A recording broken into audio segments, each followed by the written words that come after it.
Yo, what's up, dudes?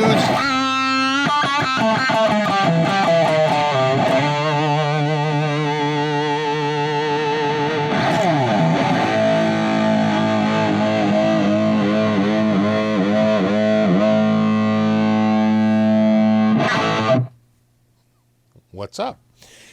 So I'm not running through TH2. I'm not running through Guitar Rig 5. I'm actually running through a tube amp.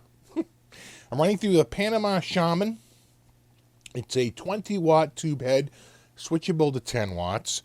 It's a 2-channel, 4-voice head, and it can do everything from like a Fender super clean to more of like a Tweedy kind of, bluesy breakup, sort of a push, sound, and on the clean channel, and then on the gain channel, you can do sort of a crunchy Marshall, and that can actually get pretty saturated, or you can put it up to super liquid, sort of a Mesa Boogie style sound, and really get a lot of harmonics and compression, really, right? Natural tube compression. And it's got a switchable, as I mentioned, a 10 to 20 watt power amp, and those are two different classes. So the 10 watt is a class AB, and the 20 watt is a class A. Obviously, it gives you a little bit different sound. And it uses a harmonic content limiter, which is a way to manipulate the dirty channel. It doesn't really affect the clean channel at all. In fact, I don't even think it's wired through it. So it doesn't affect the clean channel. It only affects the dirty channel. And it makes a little difference. It's not a beat you over the head difference, but it's definitely a noticeable difference. And if you're a real tweaker, you'll be glad you have it there. It has an effects loop, and it has a bypass switch, a hard bypass for the effects loop. So if you don't want to have anything to do with that effects loop, you can hard bypass it and you won't even go through it at all. And that's it. That's the head in a nutshell. They're made in Panama. They have exotic woods. It's lightweight and sturdy. It's not going to break your back carrying it around, but it's plenty loud. I have this really, really low right now. It can get really, really loud. I'm playing through a Panama 112 cab. This is their in-house 12-inch, V30 style speaker. But the cool thing about the cab is that it has an attenuator in the back. So you can turn down the volume of the speaker and turn up the power amp and the head and get yourself, all that nice warm tube saturation. In fact, I have it set a little bit right now. Not a lot, but a little bit. Where I have the power amp cranked up just a hair and I have the attenuator turned down just a bit. Just to get a little bit more of that full power amp tube sound. And I think that's the head in a nutshell. So because I'm running this mic and I'm running an SM57 in front of the speaker here, my earlier experimentation revealed that the mic is picking up both and I'm getting phasing and all that stuff. So to make this, I think, a better quality audio video, I'm going to turn the camera off, bring it around front here, turn my mic off, and then we can just go through and dial up a bunch of different sounds, and we can check it out. So that's about it. And I'll see you in a minute, and we'll check this amp out a little closer. Oh, one other thing. I'm running through my rig in a very small way. I have everything turned off, but I may turn on like a plate reverb. I have nothing on right now. That's just a straight amp. But I might plug in like a reverb. I could turn a little delay on. If we wanted to hear that, or if you want to hear a little reverb, I'll turn the delay off. Tiny bit of reverb.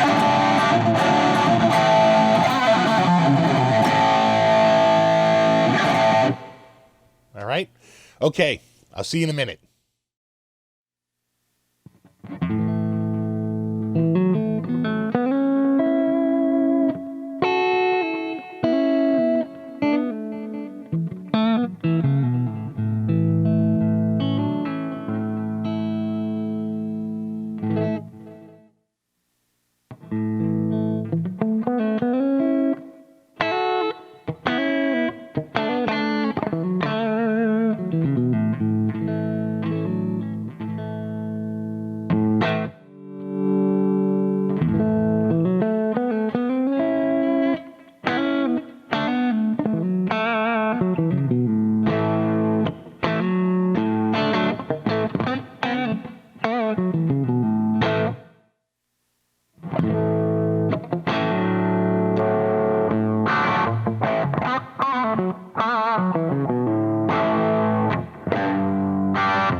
All right, guys, well, there you have it. There's the Panama Shaman.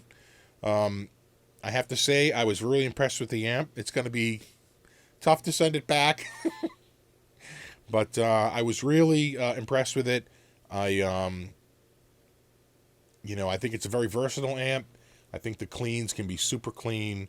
Then it has that sort of push clean that can get, as we saw, really dirty, almost like a crunch amp. And then, the crunch side has that sort of, mid-push Marshall style sound. And then the modern high gain, has a super saturated distortion. I really liked it. I think the Class A obviously is better on the clean channel, really brings those cleans out. And I like the Class AB 10 watt on the distorted channel because it's still plenty loud. And I think it rolls off a little bit of that high end and really pushes a little bit more on the mids and on the bass. And I really like that on the dirty channel. So, if you're in the market for a little amp that's perfectly comfortable gigging as well as in the house, I recommend you give the Panama Shaman a look over. I think it's a really versatile amp, and I was impressed with it. Like I said, it's gonna feel tough sending it back. All right, guys. As always, thanks for stopping by, and rock on.